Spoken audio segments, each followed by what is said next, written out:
Dandara, Trials of Fear, branded as just Dandara prior to the free Trials of Fear expansion, is a game developed by Long Hat House and published in 2018 by Raw Fury.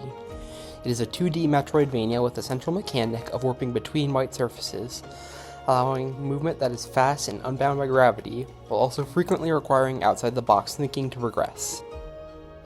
The setup for the game is fairly bare bones, though steeped in symbolism.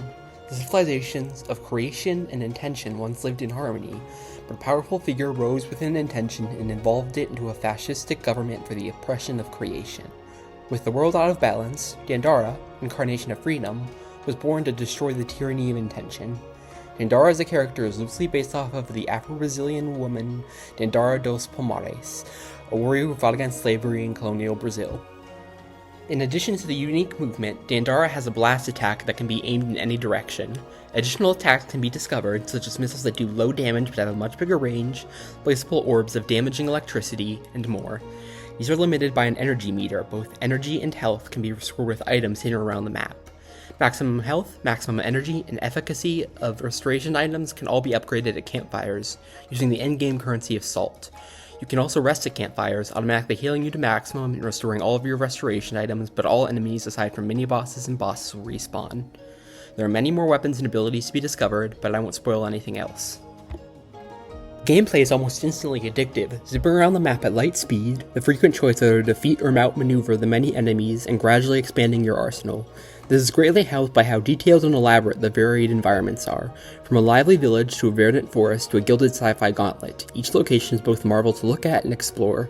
Nearly every location in the game has additional routes to open up once you find a new item, true to the style of Metroidvania. The game also has stellar bosses, though perhaps my biggest complaint is that there are only 5, one of them being somewhat debatable. Into a few of my other complaints. While the story is clearly more metaphorical than anything and the emphasis is on the gameplay, I do think there was an opportunity for something more concrete here. Dandara in particular is more stoic and contained than I would prefer, being completely unvoiced. Also, the roundabout routes you must take can occasionally be more tedious and interesting, especially if you die and need to retrace your steps. These issues do little to hold back a masterful, underappreciated game. Few games I've played have mastered movement as much as this, and the combat visuals, soundtrack, and exploration are all wonderful as well. I could say so much more about this game, but for now I'll just say, play Dandara, Trials of Fear however you can. You won't regret the hours you'll pour into it.